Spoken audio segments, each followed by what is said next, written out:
شروع کرتا ہوں اللہ پاک کے بابرکت نام سے جو بڑا ہی مہربان نہایت ہی رحم کرنے والا ہے۔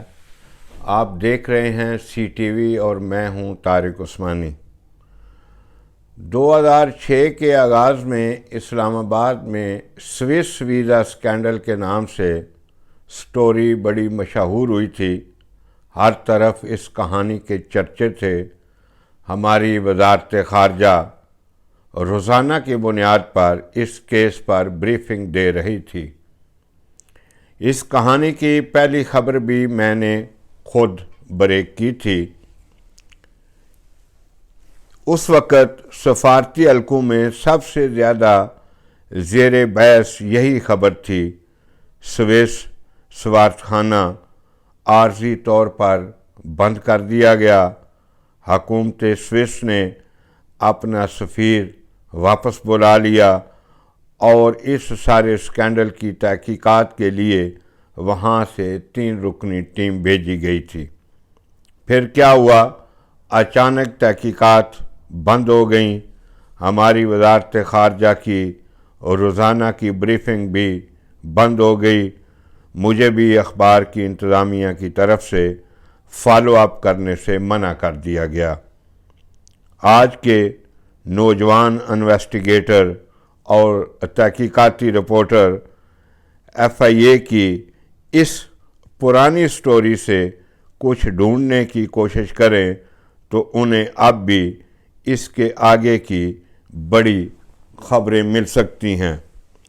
اب چلتے ہیں آج کے موضوع ہر انڈا خراب انڈا کی کہانی کی طرف۔ اگر آپ نے چینل سبسکرائب نہیں کیا تو اسے سبسکرائب کر لیں تاکہ میری بعد میں آنے والی ویڈیوز بھی آپ تک پہنچ سکیں۔ 2006 میں صدر پرویز مشرف کا مارشل لائی دور تھا۔ میں اسلام آباد کے کثیر الاشاعت روزنامہ جناح کا چیف رپورٹر تھا۔ شاید 9 مارچ کی دوپہر تھی۔ ریڈ زون میں واقع تھانہ سیکریٹریٹ کے ایس ایچ او ادریس رٹھور نے فون کر کے مجھے تھانے بلایا۔ اب وہ ایس پی کے عہدے سے ریٹائرڈ ہو چکے ہیں۔ لاہور کی خاتون ام سلمہ اور اس کے شوہر میاں سلیم رضا کی تحریری درخواست ان کے میز پر پڑی ہوئی تھی، جس میں مذکورہ خاتون نے الزام لگایا تھا کہ سوئٹزرلینڈ سفارتخانے کے اسسٹنٹ ویزا آفیسر اشر فرانسس نے اس کی فیملی کے پاسپورٹ پہلے ٹیمپرڈ کیے اور بعد ازاں ویزا کے حصول کے لیے اس نے مجھے جنسی طور پر ہراساں کیا ہے۔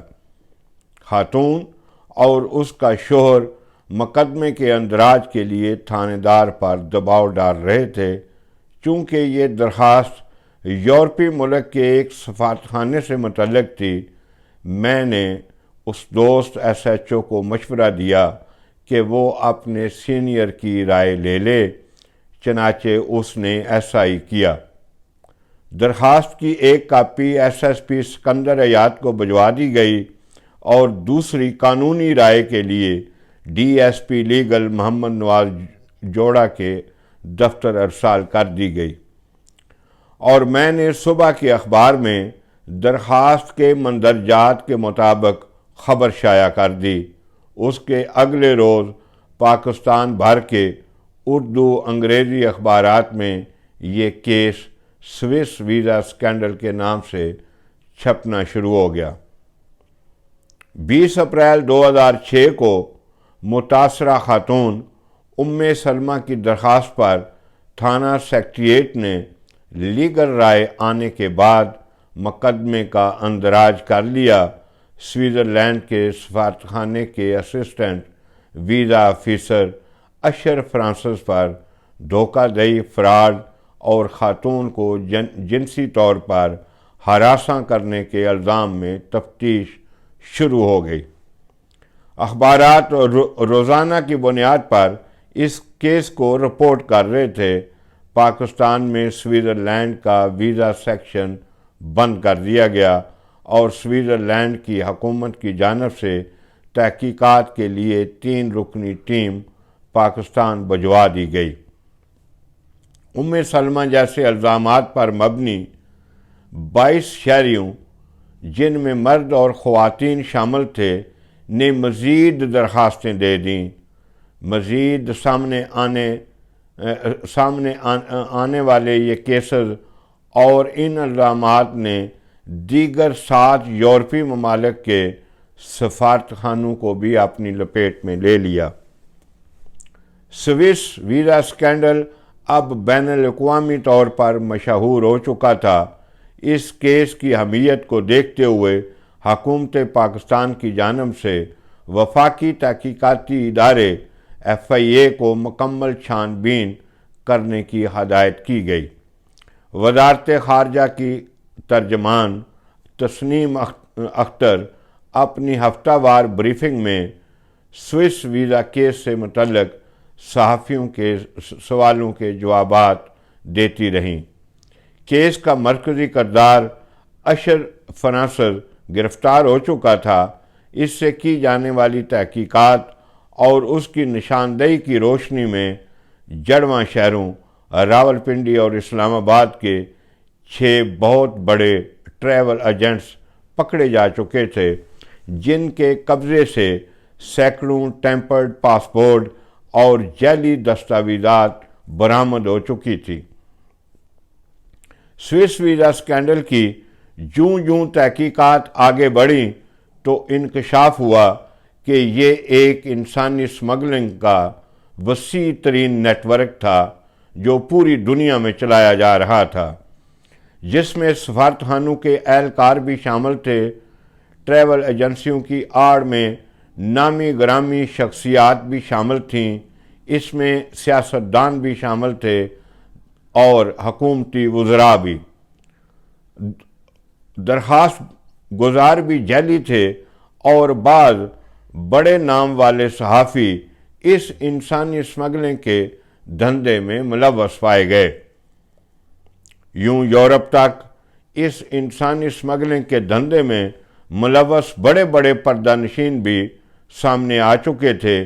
انسانی اسمگلنگ کی روک تھام کرنے والے وہ رہنما بھی اس کی زد میں آئے جن کی ذمہ داریوں میں شامل تھا کہ وہ ایسے گھناؤنے کاروبار کرنے والوں کو پکڑ کر قانون کے کٹہرے میں لائیں، یعنی کہ ملک کا وزیر داخلہ اور وزارت داخلہ کے لوگ بھی اس کی زد میں آ چکے تھے۔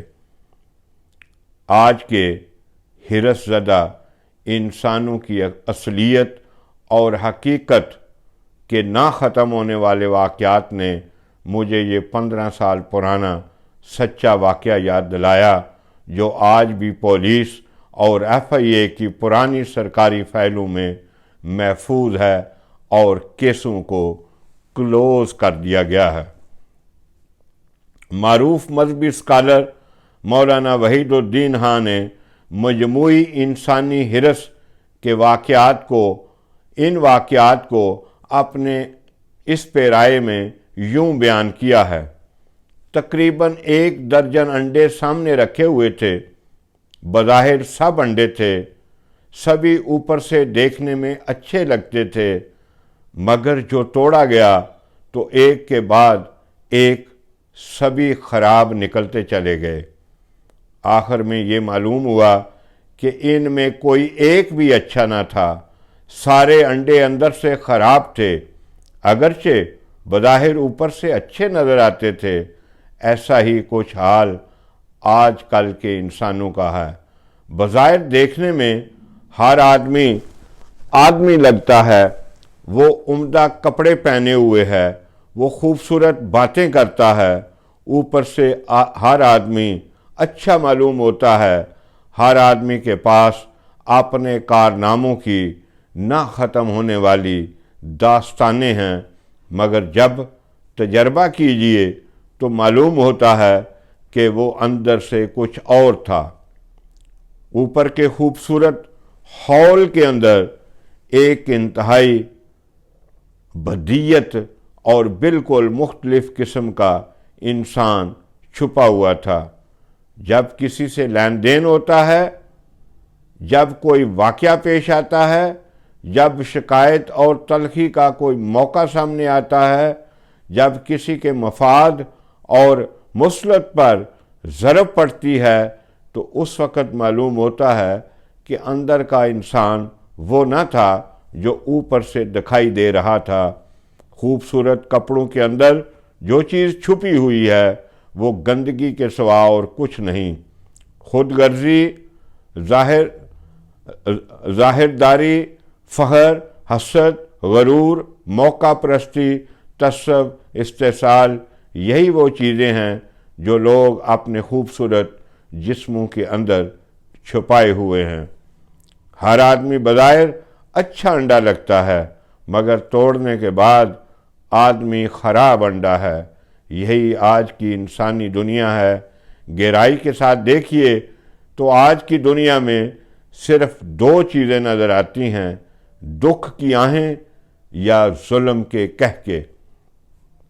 کچھ لوگ بے انصافیوں کا شکار ہو کر آہیں بھر رہے ہیں، کچھ لوگ اپنے حیوانی ارادوں کی تکمیل کر کے فتح کے قہقہے لگا رہے ہیں، کچھ لوگ بے شعوری کے گڑھے میں پڑے ہوئے ہیں اور کچھ لوگ بے حسی کے گڑھے میں، مگر یہ صورت باقی رہنے والی نہیں ہے۔